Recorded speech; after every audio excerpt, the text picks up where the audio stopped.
Assalamualaikum warahmatullahi wabarakatuh. Waalaikumsalam warahmatullahi wabarakatuh. Nahmaduhu wa nusalli wa nusallimu ala rasulihil karim.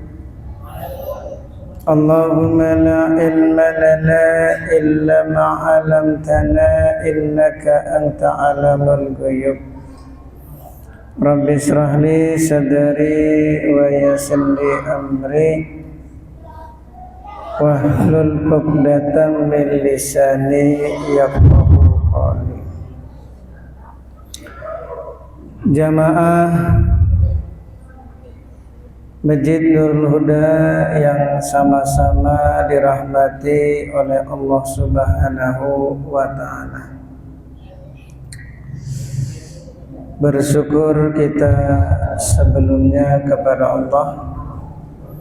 Alhamdulillah, Allah Subhanahu wa ta'ala telah mempergunakan kita baru saja untuk melaksanakan salat maghrib dengan berjamaah. Ditambah Allah SWT telah memudahkan kita untuk duduk dalam majelis ilmu. Mudah-mudahan duduknya kita di dalam majelis yang mulia ini diterima oleh Allah Subhanahu wa ta'ala, sehingga harapan kita mudah-mudahan Allah mudahkan langkah kita menuju surganya Allah Subhanahu wa ta'ala. Amin ya rabbal alamin. Bapak Ibu yang dirahmati oleh Allah Subhanahu wa ta'ala, sekarang hadis yang kedua, di mana hadis ini telah diijazahkan kepada Syekh Nawawi Al-Bantani.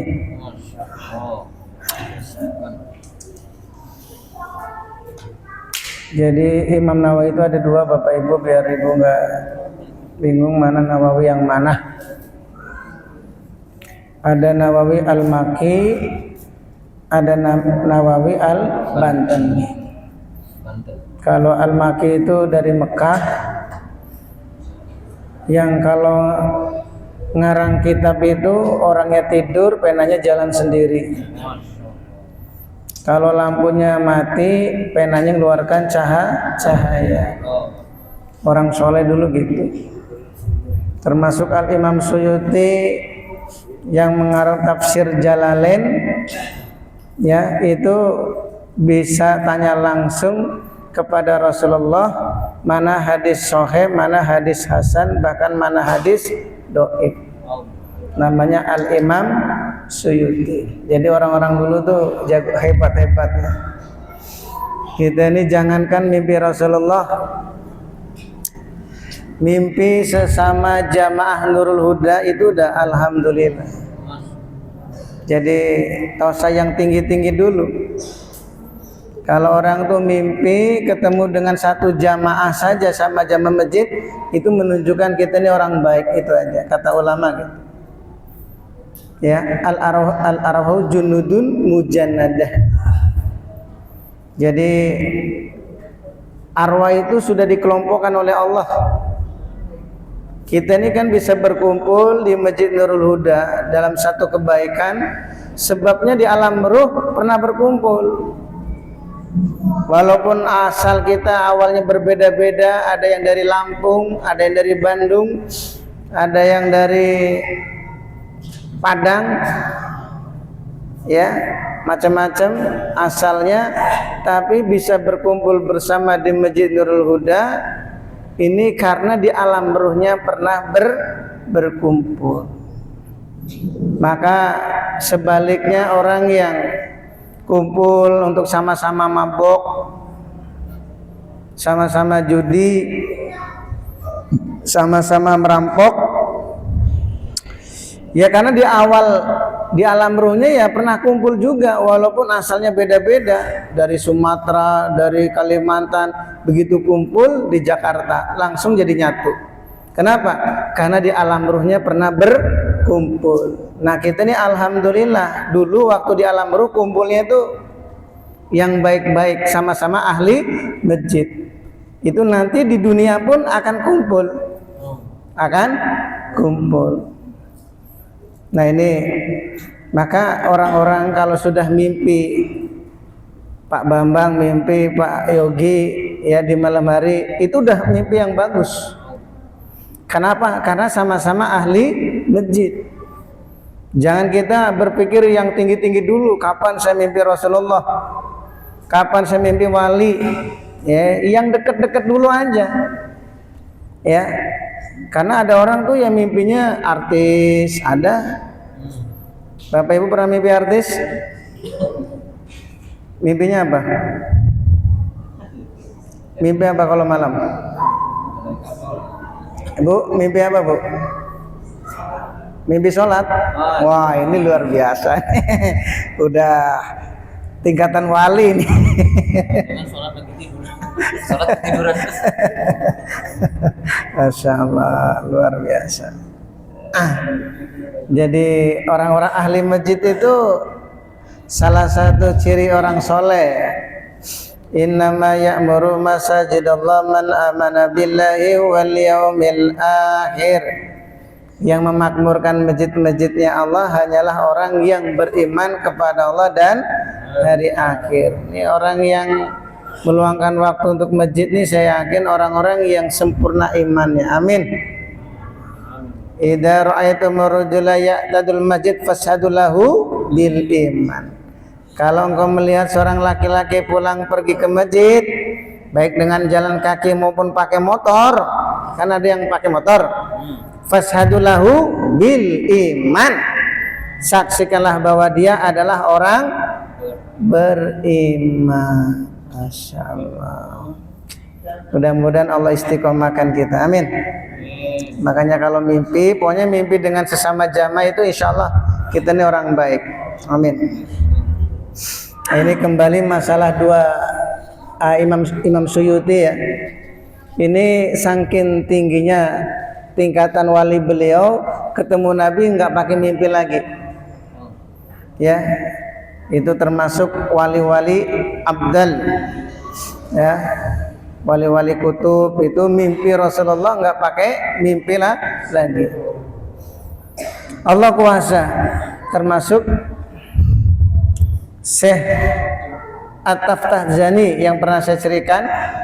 Syekh At-Taftazani yang tadinya di pesantren belajarnya nggak nangkep ya, ilmu yang dia dengar sampai dijadikan bahan tertawaan teman-temannya saking bodohnya. Namanya At-Taftazani. Tapi karena beliau itu tekun, walaupun bodoh tekun. Kita ini sudah apa nih? Sudah nggak tahu, banyak nggak taunya, nggak mau belajar. Syekh At-Taftazani itu walaupun bodoh mau belajar. Ya, suatu ketika dia didatangi malam-malam, ya kan, Din, ayo kita keluar yuk. Nggak mau, saya ini sudah bodoh, kamu ajak saya keluar, nanti saya tambah bodoh lagi. Malam kedua diajak lagi,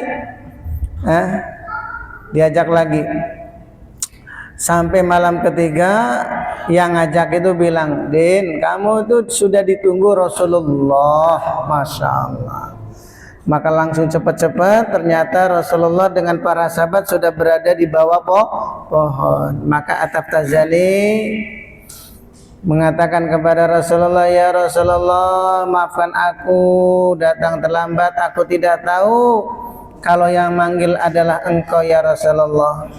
Ya Rasulullah, aku punya keluhan saya ini di pesantren, saya ini nggak bisa nangkap ilmu yang saya dengar, saya ini jadi bahan tertawaan teman-teman.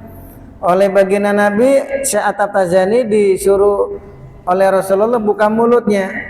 Ketika buka mulut langsung diludahin. Ludahnya Rasulullah. Ya, langsung seketika Allah berikan futuh, paham ilmu agama, itu namanya ilmu laduni. Ilmu apa, Bu?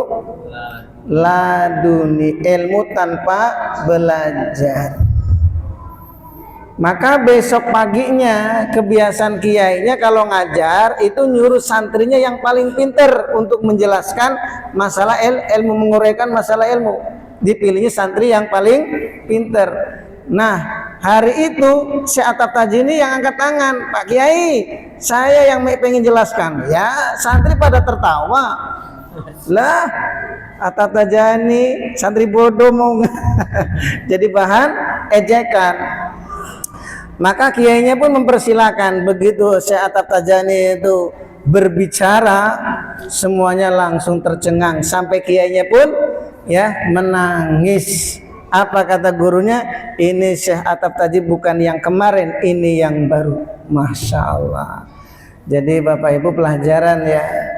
Jadi jangan merasa Rasulullah itu tidak ada, ya. Rasulullah itu ada, dekat dengan kita. Makanya kalau kita sholawat di saat tahiyat akhir, assalamu alaika ayyuhan nabiyyu wa rahmatullahi wa barakatuh. Seakan-akan assalamualaikum itu ada di depan. Ini masalah hati ya. Di saat orang itu ada kecintaan yang sangat kepada Rasulullah SAW, maka salawat kita pun didengar langsung oleh baginda Nabi Muhammad SAW. Walaupun jarak antara Pali dengan Madinah jaraknya berapa ribu kilo? Berapa ribu kilo? Sekurang lebih 10.000 kilo. Pernah diukur? Lewat Google, gampang sekarang mah lewat Google. Dilihat kurang lebih 10.000 kilo. Walaupun jarak yang sangat jauh, tapi ketika kita mengucapkan assalamu alaika ayyuhan nabiyyu wa rahmatullahi wa barakatuh, itu langsung didengar oleh baginda Nabi Muhammad sallallahu alaihi wasallam. Makanya kita ini jangan kecil hati, walaupun belajar ilmu sudah usia apa nih usianya nih? Bukan aki ya, aki-aki. Usia kita ini sudah aki-aki. Ya, Ustadz nyampaikan ilmu, nanti selesai tutup salam, ditanya lagi sudah hilang. Ibu ya. Nah, pokoknya denger aja lah, nggak apa-apa ya. Yang penting deh denger. Ya walaupun ya sambil ngantuk, ditambah bandrek dari tadi belum datang bandrek. Nggak ada bandrek ya? Libur nggak apa-apa lah. Yang penting kita niatnya di sini mau mendengarkan ilmu. Insyaallah ya. Masyaallah. Kemudian ini Imam Suyuti ya. Imam Suyuti bisa ketemu Rasulullah langsung. Syekh Atap Tajani juga bisa ketemu Rasulullah langsung. Jadi kita jangan kecil hati, terus saja banyak sholawat kepada Nabi. Banyak sholawat kepada Nabi. Termasuk ada ulama yang dulu namanya Syekh Ibnu Hajar. Ibnu Hajar itu artinya anak batu. Kenapa dikatakan anak batu? Karena awalnya Syekh Ibnu Hajar itu ketika mondok selama 40 tahun, satu ilmu yang nyantol nggak ada. Sama itu. Kulhu aja. Kulhullahat Allahu somad lam yalid wa lam yulad wa lam yakul lahu kufuwan ahad. Itu andalannya. Ibu mah hafal ya, jelas. Ini Syekh Ibnu Hajar tuh 40 tahun mondok di pesantren, bayangkan satu ilmu yang nyantol tuh, masya Allah nggak ada. Bebal otaknya tuh bebal. 40 tahun tuh nggak kebayang ibu ya. Ya 40 tahun bayangkan. Akhirnya putus asa, dia keluar dari pondok, pulang aja. Mending kawin aja lah. Biasa kan santri gitu. Kalau mondok nggak betah, niatnya mending kawin. Nanti kalau kawin, nanti punya anak, anaknya dipesantrenkan. Ternyata anaknya ketika mondok sama. Sifatnya tuh sama, nggak jauh beda. Ya. Jadi kalau anak kita nggak betah, nggak kerasan di pondok pesantren, jangan nyalakan anak, Bapak Ibu. Salahkan diri kita. Karena kita nggak betah kalau duduk dalam taklim tuh pantat tuh ya gelisah, lihat jam kapan selesai. Nah, kalau orang itu senang duduk dalam taklim, nanti akan nurun ke anak-anak kita. Itulah apa al-waladu siru abih. Anak itu membuka rahasia bapaknya. Kalau bapaknya singa, anaknya bapaknya domba, anaknya domba. Kalau domba kambing sama ya. Ya, bapaknya kerbau, anaknya kerbau. Ibu pernah lihat sapi melahirkan kambing? Apa sapi melahirkan ayam? Enggak ada. Ya, domba melahirkan domba, singa melahirkan singa. Nah, itulah al-waladu siru abi. Anak itu membuka rahasia bapaknya. Nanti kalau bapaknya anaknya suka bohong, nah itu hati-hati, Bu. Itu biasanya bapaknya yang suka bohong. Anak suruh ke masjid males, ya, jangan nyalakan anak. Bapaknya juga malas ke masjid. Anak di pondokan baru sebulan nggak betah, jangan nyalakan anak, kembali ke orang tuanya. Ya, kalau dulu nggak pernah mondok, paling tidak ya duduk dalam taklim lah. Makanya dalam kitab Taklim wa Taklum, salah satu orang yang rajin duduk dalam taklim, bukan sekedar rajin ya, memang betul-betul takdim di dalam majelis taklim. Itu nanti kalau nggak anaknya, cucunya nanti yang menjadi alim. Seperti Al-Imam Ghazali. Al-Imam Ghazali bapaknya bukan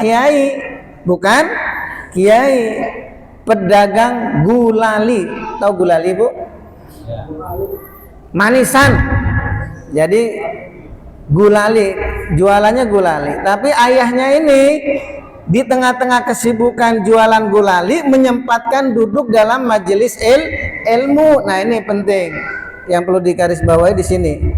Ya, kenapa kau punya anak seperti Al-Imam Ghazali sampai ngarang kitab Ihya Ulumuddin? Sebab kitab Ihya Ulumuddin banyak orang-orang jadi wali, termasuk Syekh Abdul Qadir Jailani. Ini pahalanya ngalir sampai ke bapaknya Al-Imam Ghazali. Coba dilihat amal bapaknya Al-Imam Ghazali, walaupun di tengah-tengah kesibukan dalam jualan gulali, suka menyempatkan duduk dalam taklim. Bukan hanya duduk dalam taklim, gulalinya itu dia ambil, kasihkan ke ustadznya, ke kiainya. Pak Kiai, ini gulali. Ya, jangan cuma dengarkan ilmu doang, ya, langsung bawa gulali, kasihkan. Akhirnya anaknya jadi ulama. Itu barokah amalan dari bapaknya, Masya Allah, ini pelajaran ya, supaya kita ini tidak bosan-bosannya duduk dalam majelis ilmu. Ini tadi cerita mana tadi? Al-Imam Syuyuti. Kemudian Al-Imam Nawawi Al-Maki, terus Al-Imam Nawawi Al-Banteni. Imam Nawawi Al-Banteni ini walaupun orang Banten, tapi nasabnya sampai ke Sayyidina Husain hingga baginda Nabi Muhammad sallallahu alaihi wasallam. Jadi ulama-ulama yang ada di seluruh Nusantara itu rata-rata bernasabnya yaitu ke baginda Nabi Muhammad sallallahu alaihi wasallam. Kenapa? Karena kata Nabi, pemimpin itu tidak lepas dari dua keturunan. Kalau enggak keturunanku, kata Nabi, keturunanku Quraisy. Itu aja. Kalau enggak keturunanku, keturunan Quraisy. Nah kalau kita nih keturunan siapa Pak? Keturunan siapa nih? Kalau ditelusuri ya kakek-kakek kita, ketemunya nyembah ini, nyembah apa? Pohon. Nyembah pohon kayak. Waduh, kakek saya ternyata yang keberapa ini nyembah pohon kan gitu. Makanya kita ini sebagai pengikut sajalah, ya. Jadi orang-orang yang hebat. Jadi jangan lihat enaknya ya udah instan, jangan lihat instannya. Ya, perjuangan ulama-ulama seperti Ustadz Adi Hidayat, Ustadz Abdul Somad, itu ya pengorbanan dari orang-orang tuanya. Memang keturunan kiai Ustadz Adi Hidayat. Gus Baha memang keturunan kiai, ya. Mbah Mundubir nasabnya sampai ke Rasulullah, Ki Hasyim Asy'ari, Ki Khalil Bangkalan, semua seluruh kiai-kiai tanah Jawa rata-rata keturunan dari baginda Nabi Muhammad sallallahu alaihi wasallam, walaupun wajahnya wajah Jawa. Wajah Jawa, hidungnya itu enggak mancung. Hidungnya enggak mancung, tapi itu Habib, ya. Nah, itulah kelebihan daripada darahnya baginda Nabi Muhammad sallallahu alaihi wasallam. Makanya kalau anak kita kok di pesantren mondok sampai selesai itu biasanya kakeknya itu ada yang soleh. Kakeknya ada yang soleh. Karena orang mondok di pesantren Bapak Ibu bertahun-tahun sampai selesai itu nggak gampang. Betul nggak? Nggak gampang. Coba tanya nih orang tua yang pernah mondokkan anaknya. Baru berapa bulan ingin pulang, apa setahun 2 tahun ingin pulang. Jadi nggak gampang, nggak semudah membalikan kedua telapak tangan. Anak di pesantren harapannya selesai 9 tahun, apalagi 9 tahun kayak Temboro tuh 12 tahun. Dulu kami itu selesai dari 2001 selesai 2009. Walaupun banyak tantangan, ya, orang tua meninggal, tambah lagi ujian wanita, pengen dinikahin, masya Allah. Itu ujian di pesantren gitu Bu, ya. Ujian di pesantren itu seperti itu, berat. Tapi kalau sampai selesai, nah itulah, ya. Itu anugerah daripada Allah. Makanya Bapak Ibu, oleh karena kakek-kakek kita ini bukan orang-orang soleh, nah kita bikin nasab gandul. Apa itu nasab gandul? Ngikut. Jadi kita paksakan, paksakan jadi orang soleh. Yang ibunya dipaksakan jadi wanita soleha. Jadi dipaksakan. Karena lihat bapak kita ini bukan orang soleh, kakek kita juga bukan orang soleh, paksakan. Namanya nasab gandul. Wis, saya mau rajin sholat berjamaah di masjid, mau duduk dalam taklim, betah nggak betah, dibetah-betahkan. Namanya maksa. Nanti itu nurun. Nah, anak kita nanti ada yang soleh. Kalau nggak anak kita, cucu kita, insya Allah, ya.